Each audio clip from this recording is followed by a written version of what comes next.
Em quem eu voto, Senhor? Irmãos, acreditem, a Bíblia não nos deixa sem resposta. Eu fiz a pergunta. Ai, obrigado, Jesus. E a Bíblia respondeu.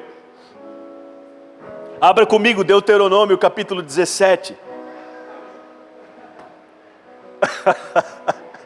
Glória a Deus. Deuteronômio capítulo 17. Preste atenção, irmãos. Vamos votar em quem? Olha o que diz o texto.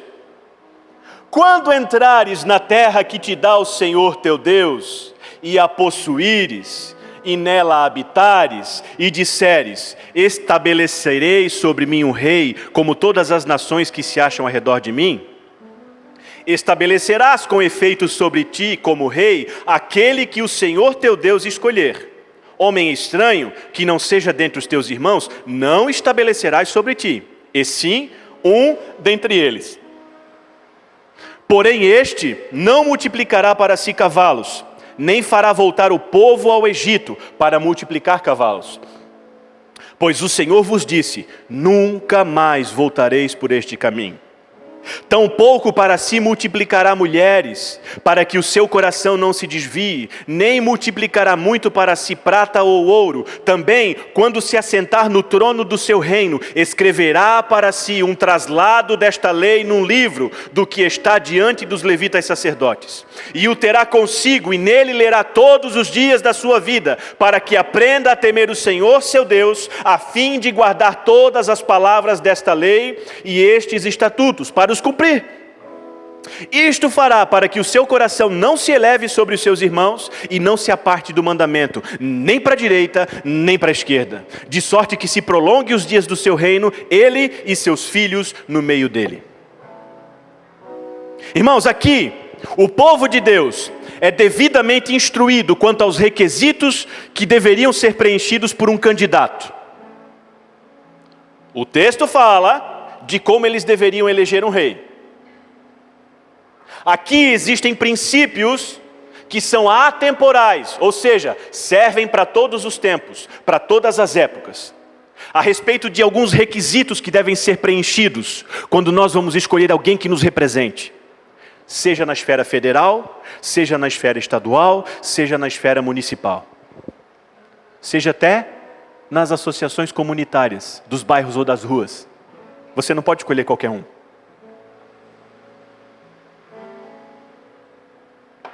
Eu identifiquei nesse texto que nós acabamos de ler 13 requisitos. E eu quero contextualizar eles para você entender. Primeiro requisito: aceitar o rei que o Eterno escolher. O que significa isso, irmão? O candidato ele deve atender a uns requisitos estabelecidos na palavra ou na lei de Deus.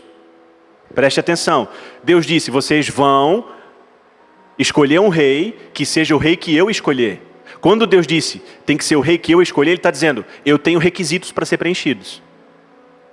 Interessante, irmãos, que a nossa Constituição apresenta os requisitos estabelecidos para quem deseja ingressar num cargo público. A Bíblia apresenta requisitos. Ah, você quer ser candidato? Tem requisito. E a nossa Constituição apresenta requisito. As nossas leis dizem, por exemplo, que uma pessoa só pode se candidatar a um cargo público se ela for ficha limpa. Só para falar de uma coisa. Então, a lei diz, vocês podem escolher um governante que seja conforme eu determinei. Está pegando? Segundo ponto, escolher um homem dentre o próprio povo. A nossa Constituição fala a mesma coisa. Não eleger estrangeiros. A nossa Constituição fala a mesma coisa. Eu não posso pegar um estrangeiro e colocar ele para concorrer a uma vaga na presidência. Não posso. Está na lei. 4. Não deve construir uma máquina de guerra para si. O que significa isso, irmão Anderson? A pessoa que é candidata, ela não deve inchar a máquina pública. Salomão, ele incorreu nesse erro, irmãos. Ele adquiriu tanta coisa, ele se cercou de tanta coisa, que ele acabou sobrecarregando o povo de impostos. Para quê? Para sustentar a máquina pública. para sustentar as regalias. Tanto que no final da vida de Salomão, o povo se reuniu e os anciãos disseram: alivia o jugo do povo, eles estão pagando muito imposto. Está lá, irmãos, é só você ler na história bíblica. Então, qual é o quarto ponto? Ele não deve construir uma máquina de guerra, porque isso vai acabar sobrecarregando o povo.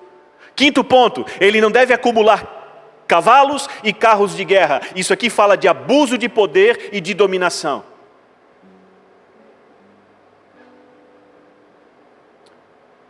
Sexto ponto, ele não deve pensar em mandar o povo voltar para o Egito para obter mais cavalos, porque o Senhor ordenou que o povo nunca mais deveria voltar para lá. Preste atenção, irmãos.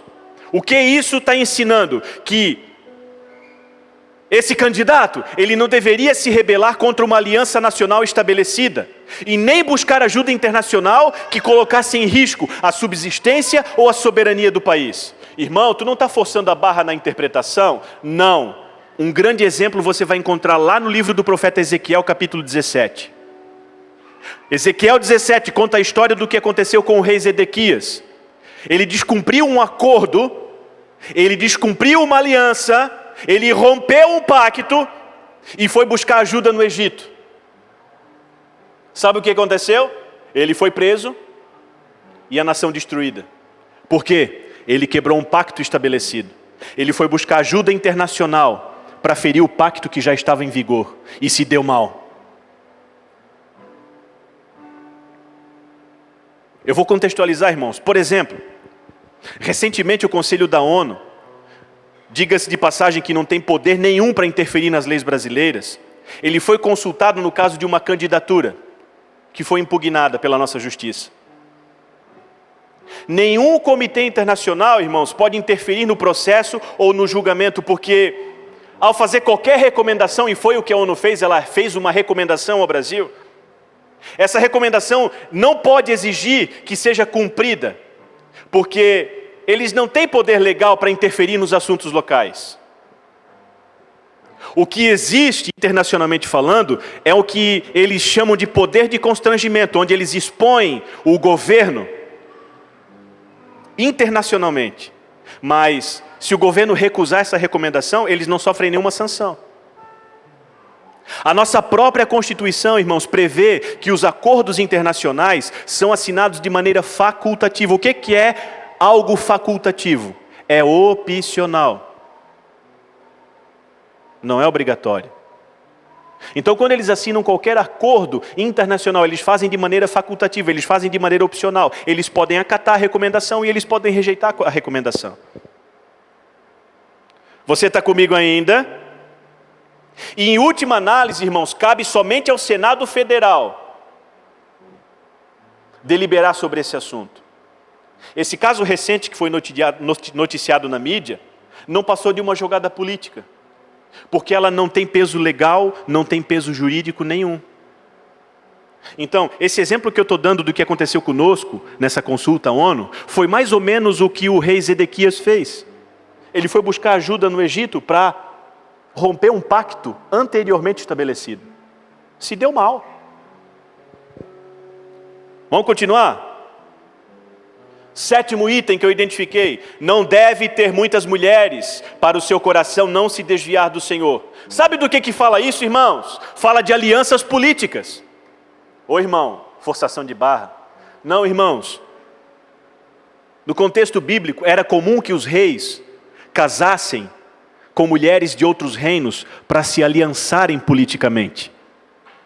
Salomão, por exemplo, ele levou a nação à destruição total, porque a Bíblia diz que ele casou com muitas mulheres, e cada mulher com quem ele casava trazia uma cultura diferente, trazia um Deus diferente, e Salomão fez a nação cair na idolatria. Sabe o que diz isso? Mistura de ideologias. Ei, o candidato que vocês vão escolher para ser o representante de vocês não pode ter ideologias misturadas, não pode ter muitas alianças políticas, porque isso vai fazer mal para a nação. Olá, meu querido irmão, olá, minha querida irmã, que a graça e a paz do nosso Senhor e Salvador Jesus Cristo esteja sobre a tua vida. Eu fico muito feliz de você ter chegado até essa parte da ministração. E talvez você esteja se perguntando, por que uma interrupção no meio da mensagem?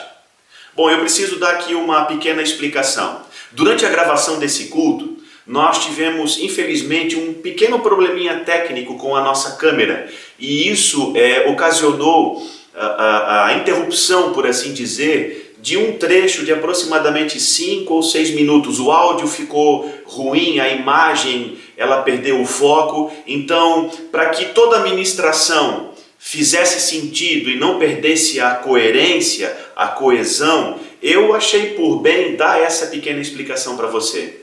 Você estava assistindo até aqui aquela sessão da mensagem onde nós começamos a falar sobre os requisitos mínimos que a Bíblia Sagrada apresenta para quem quer se eleger a um cargo público.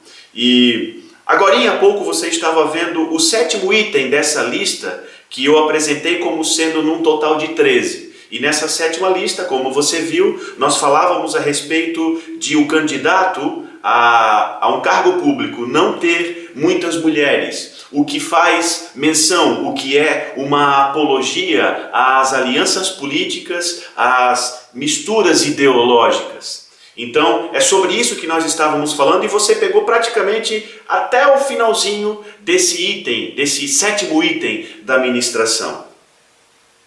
Alianças políticas e misturas ideológicas. E no contexto atual, nós vemos no ambiente político muitas coligações e muitas misturas de ideologias. Você consegue perceber partidos de extrema direita, partidos conservadores se aliançando com partidos de extrema esquerda ou com ideologias completamente contrárias à que esses partidos defendem. E esse contexto de alianças políticas normalmente produz muitos males ao Brasil. E isso, a palavra do Senhor já traz o alerta nesse texto que nós acabamos de ler e no exemplo de Salomão que nós apresentamos a você. Pois bem, faltam alguns itens. Então vamos partir agora para o 8º item, para que você tenha a lista completa e possa, assim, ter um panorama completo a respeito do que pensar nesse assunto. Então vamos lá, o 8º item da nossa lista fala que esse candidato ele não deve acumular muita prata e muito ouro. Isso fala que essa pessoa não deve usar a sua posição de autoridade para enriquecer. É um princípio estabelecido ali no texto de Deuteronômio e que é válido para os nossos dias também. O 9º item fala que o governante que assumiu o trono, ele deveria fazer uma cópia do livro da lei e ter a cópia desse livro sempre junto a si. Naquele contexto bíblico, num governo teocrático, aqueles governantes deveriam pegar uma cópia da lei de Moisés, que deveria ser escrita debaixo da supervisão dos escribas, e ter essa cópia sempre junto a si. Era algo que fazia parte das atribuições de um governo. Nós temos o nosso livro da lei, nós temos o nosso pacto, que é a nossa Constituição promulgada no ano de 1988. As pessoas eleitas, segundo esse padrão, segundo esse critério que as Bíblias estabelecem, devem ter uma cópia do Pacto Nacional e não se apartar dela jamais. Esse seria então o nosso 9º item. No 10º item, nós temos o requisito de que esse candidato, ou de que esse governante deve estudar o livro da lei todos os dias da sua vida, para que essa pessoa aprenda a temer, aprenda a respeitar ao Senhor. Se formos contextualizar, essa pessoa ela teria que fazer a leitura diária, constante, perseverante do nosso pacto nacional, da nossa Constituição. Para quê?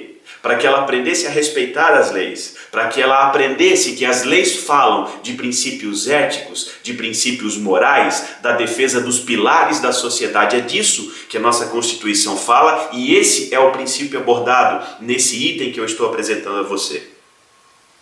Temos ainda o 11º item que diz que essa pessoa deve obedecer a todas as palavras do livro da lei e aos seus regulamentos. Irmãos, qualquer pessoa investida de autoridade, ela está investida de autoridade, não para criar coisas novas, por assim dizer, mas ela está ali para fazer cumprir um pacto previamente estabelecido. Por isso, a necessidade de obedecer a todas as palavras do livro da lei. No contexto bíblico, a lei de Moisés. Num contexto político no qual nós vivemos hoje, o respeito à nossa Constituição, o respeito às nossas leis. Vamos então agora para o 12º item, que diz o seguinte: ele não deve cair na armadilha do orgulho e da arrogância, achando que é superior aos demais cidadãos. Segundo esse princípio bíblico, nós vemos que a pessoa que está investida de autoridade, ela não pode jamais se sobrepor aos seus irmãos, se sobrepor aos seus concidadãos. Como é que eu e você podemos contextualizar isso nos dias de hoje? Eu vou dar apenas um exemplo, a título de ilustração, por assim dizer. Infelizmente, no nosso Brasil, nós temos muitos políticos, muitas pessoas investidas de autoridade nas esferas públicas, seja ela federal, estadual ou municipal, que se prevalecem do que é chamado, pelas nossas leis, de foro privilegiado. É uma garantia constitucional? Sim, é uma garantia constitucional. É um direito estabelecido nas nossas leis? Sim, é um direito estabelecido nas nossas leis. Mas o que nós temos visto hoje em dia, irmãos, é um uso desmedido dessa lei, desse privilégio, por assim dizer. As pessoas, na maior parte das vezes, fazendo coisas escusas, fazendo coisas contrárias à leis, corrompendo a justiça, corrompendo o direito, ferindo o cidadão, eles se escondem atrás de leis como essa, de foro privilegiado. E o princípio bíblico diz que as pessoas investidas de autoridade não podem se sobrepor sobre os seus irmãos, sobre os demais cidadãos, como se eles estivessem acima da lei. Não.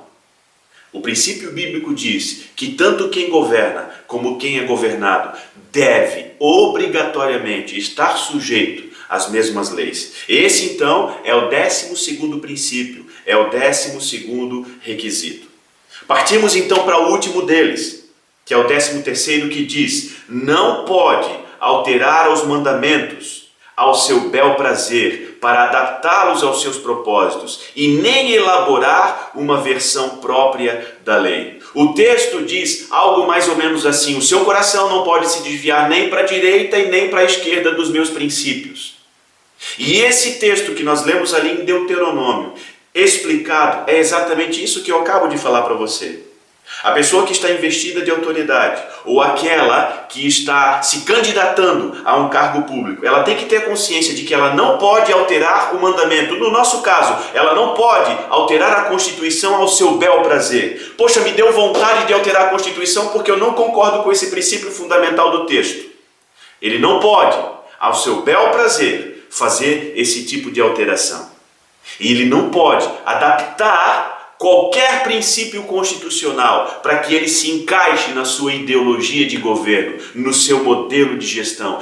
O governante, irmãos, preste atenção, ele não pode pegar a nossa Constituição, adaptá-la de uma maneira que venha a ser útil ao seu modelo de gestão e elaborar para si um código próprio de leis. Não, irmãos, nós precisamos, ou melhor dizendo, os nossos candidatos, as pessoas que estão concorrendo a um cargo público, precisam ter essa consciência de que eles não estão acima da lei para fazer da lei conforme eles querem. Eles estão abaixo da lei, como eu e você estamos. E assim como nós não temos poder para alterar a Constituição a qualquer momento, também essas pessoas jamais têm o direito de alterar a Constituição a qualquer tempo, porque eles precisam adaptá-la a uma maneira de governar. Isso é um princípio bíblico que serve para nós hoje, que não pode ser ferido de maneira nenhuma. Bom, irmãos, esse é o bloquinho que ficou faltando naquele probleminha técnico que nós tivemos. E eu achei importante poder trazer essa explicação para você, para que toda a mensagem não perca a sua coerência, não perca a sua coesão. Quando os governantes, irmãos, eles falando isso do contexto bíblico, quando os governantes de Israel agiam assim, ou seja, respeitando essa série de 12 princípios, de 12 requisitos para quem quisesse assumir um cargo público, quando os governantes de Israel agiam dessa forma, a nação prosperava e contava com as bênçãos do Senhor. Do contrário, todo o povo padecia. E isso é algo que nós podemos muito facilmente identificar no nosso tempo. Quando há obediência às regras, às leis, às normas, à Constituição, o Brasil vai muito bem, obrigado, e todo o povo é abençoado. Agora, quando os princípios fundamentais estabelecidos na Constituição e nas nossas leis são feridos, nós padecemos, todos juntos, infelizmente. Bom, era isso que eu precisava colocar para você, para que a mensagem não perca a coerência e nem a coesão. Continue assistindo o restinho da mensagem, que vai continuar exatamente do ponto onde nós conseguimos solucionar aquele probleminha técnico. Então, você não perdeu absolutamente nada. Fica aqui a minha explicação, fica aqui o meu agradecimento pelo fato de você ter chegado até aqui, e a minha oração, o meu desejo é que a palavra dessa ministração sirva para produzir em você o desejo de enxergar a questão política com outros olhos. A minha oração, irmãos, é que pelo Espírito Santo de Deus você receba uma consciência política que te faça desenvolver uma cidadania cristã que venha promover a mudança de que nós precisamos nesse Brasil. Fique com Deus, continue assistindo a mensagem e que Deus te abençoe com toda sorte de bênçãos espirituais em Cristo nas regiões celestiais. Um grande abraço, fiquem com Deus. O livro de Juízes, por exemplo, conta a história de uma conspiração para tomar o governo que resultou na destruição de 2 cidades e na morte de 2 governantes. O motivo foi que a pessoa que queria ocupar o trono e os seus apoiadores, eles rejeitaram o governo do Senhor para estabelecer o seu próprio. É a história de Abimeleque, filho de Gideão. O Salmo 33, verso 10 diz o seguinte: irmãos, eu já estou acabando, mas é importante que eu possa contar com a tua atenção mais um pouquinho. Posso continuar?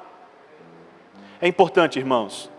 É um culto de ensino, eu sei que vai demorar um pouquinho, mas vai ser importante para você. Então eu vou tentar ser rápido. O Salmo 33, verso 10 até o 12 diz assim, ó: o Senhor desfaz os planos e projetos das nações que não lhe obedecem. Mas os planos do Senhor são eternos, não podem ser modificados. As suas decisões serão mantidas para sempre. Feliz é o povo que tem o Senhor como seu Deus, o povo que Ele escolheu para ser exclusivamente seu.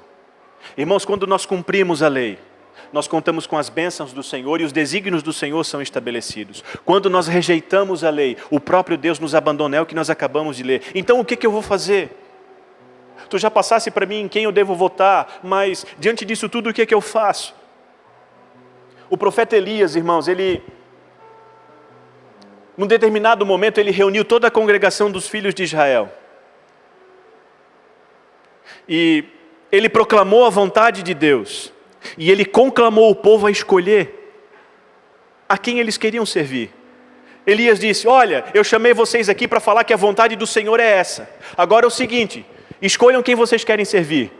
Se vocês querem servir Deus ou se vocês querem servir Baal. Como cristãos nós temos essa responsabilidade, irmãos, e ela é grande. Nós não podemos nos isentar das eleições. Preste atenção, eu estou caminhando para o fim agora, tá? Por achar que a política está corrompida, por achar que política é coisa do diabo, por afirmar que nós confiamos em Deus, então Deus que resolve o problema. Não, irmãos, a nossa responsabilidade como igreja, como filhos e filhas de Deus, ela é muito grande e nós precisamos nos envolver, sim. Se nós nos omitirmos da nossa responsabilidade, irmãos, nós vamos ter uma colheita de algo que nós não plantamos. Quando eu e você recusamos a plantar uma semente boa, nós vamos colher uma semente má que os outros plantaram. Sabe por quê? Por causa da nossa negligência. E isso nos torna cúmplices do pecado. Sabe o que Paulo fala aos Efésios? Não sejais cúmplices nas obras infrutíferas das trevas. Antes, reprovai-a. Está lá em Efésios capítulo 5, versículo 11. Paulo também, quando ele escreve aos Romanos, ele traz uma série de advertências duríssimas, não só para as pessoas que fazem o mal, mas para aqueles que aprovam a prática do mal pelos outros. Paulo bota os dois no mesmo saco, no mesmo balaio. Então é importante que eu e você juntos tenhamos uma mentalidade correta. Sabe o que Jesus disse? Quem não é por mim, é contra mim. Quem comigo não ajunta, espalha. Lembra que eu falei no começo? Estamos falando sobre uma ótica cristã. Então, se você quer achar que eu sou partidário, sim, eu sou partidário da cruz. A minha ideologia é a Bíblia Sagrada. Então, é debaixo dessa perspectiva que eu estou falando para você hoje. Se num corpo, a ação de um só membro influencia todos os membros, irmãos, assim também nós, como cidadãos, somos mutuamente responsáveis por tudo que acontece na sociedade. Acã é um grande exemplo disso. Contando bem resumidamente a história, a Bíblia conta que Acã, ele foi para uma guerra para conquistar Jericó, e ele cobiçou coisas que Deus tinha proibido. Quando eles foram para uma segunda guerra, a nação toda pagou um preço por causa do pecado de um homem. E Deus disse: vocês pecaram. Aí Josué olha: não, Senhor, foi Acã. Vocês pecaram. Um homem pecou, irmãos, e uma nação inteira pagou o preço. Então, como membros de uma sociedade organizada, quando nós nos isentamos da nossa responsabilidade, nós fazemos com que os outros sofram. É ruim isso. Santo Agostinho, tem uma frase que é atribuída a ele, diz o seguinte: nas coisas essenciais, unidade. Nas coisas não essenciais, liberdade. Em todas as coisas, o amor. Irmãos, nós podemos divergir em vários pontos, mas como cidadãos cristãos, seja ele evangélico, seja ele católico, seja ele protestante, seja ele conservador, seja ele liberal, seja ele pentecostal, seja ele tradicional, como cidadãos cristãos, nós precisamos nos unir em defesa dos princípios éticos, em defesa dos princípios morais, em defesa da família e dos bons costumes. São essas coisas que sempre regeram a sociedade organizada. E são essas coisas que garantiram que nós chegássemos até aqui. Você está entendendo? Então nós precisamos nos unir.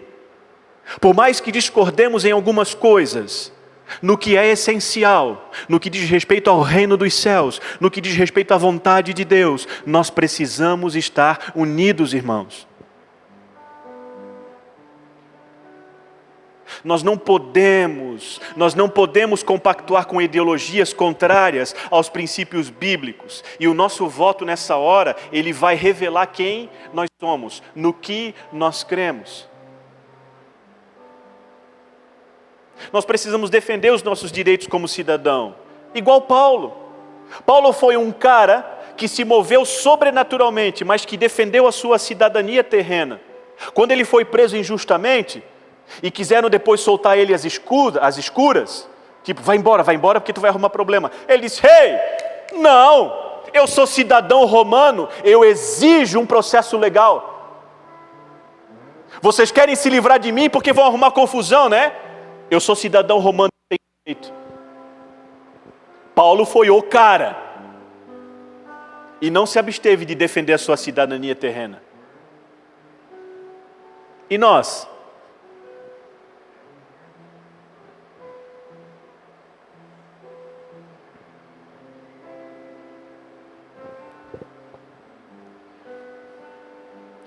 Passeando só um pouquinho por nossa Constituição, preste atenção, irmãos. A família, segundo a nossa própria Constituição, ela é a base da sociedade. Tem especial proteção do Estado.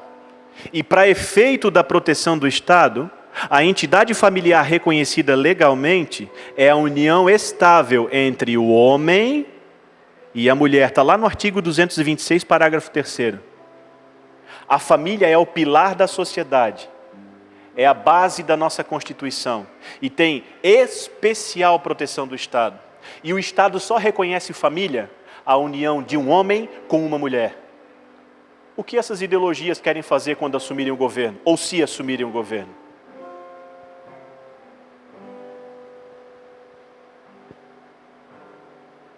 A nossa Constituição, irmãos, ela foi promulgada sob a proteção de Deus. Está aqui no preâmbulo. Isso não são palavras para preencher papel. Isso tem peso espiritual. Aquelas centenas de homens, quando assinaram um pacto nacional, eles fizeram isso dizendo: estamos assinando debaixo da proteção de Deus. E o que alguns grupos desprezam é o fato de que a nossa Constituição está debaixo da proteção de Deus. Tanto que você vai encontrar muita coisa aqui que é muito parecido ou praticamente igual ao que está aqui.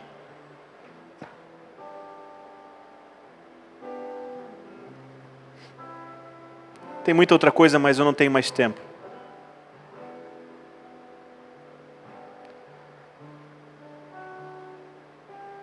Não dá mais tempo, apenas um item, artigo 221.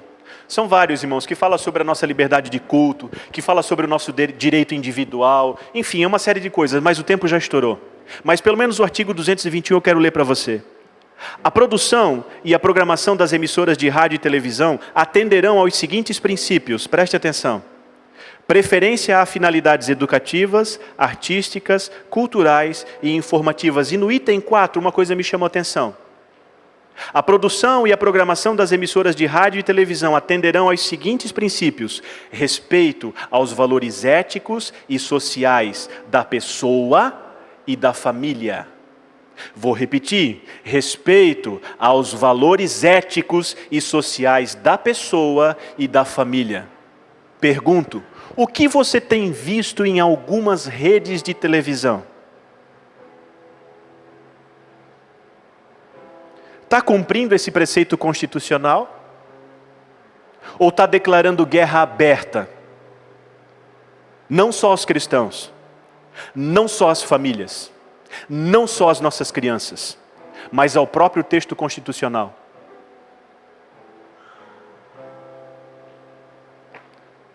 Para finalizar, irmãos, acabo aqui. Paulo ele fala o seguinte aos romanos: toda a criação espera com expectativa que os filhos de Deus sejam revelados.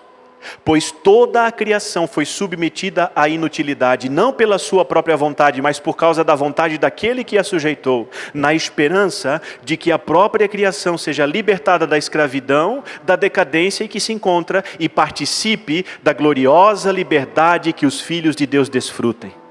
E no capítulo 12, versículo 21 diz: jamais te entregues ao mal como vencido, mas vence o mal com o bem. Termino aqui, irmãos, eu não tenho mais tempo. Mas como igreja, nós temos a responsabilidade de manifestar o céu na terra. E nós não vamos fazer isso aqui dentro. Nós vamos fazer isso sendo cidadãos cristãos, sendo cidadãos conscientes, sendo cidadãos responsáveis. O mundo está esperando a nossa manifestação. O mundo está esperando a nossa revelação. Vamos dar isso ao mundo? Ou vamos esconder? Coloque-se de pé.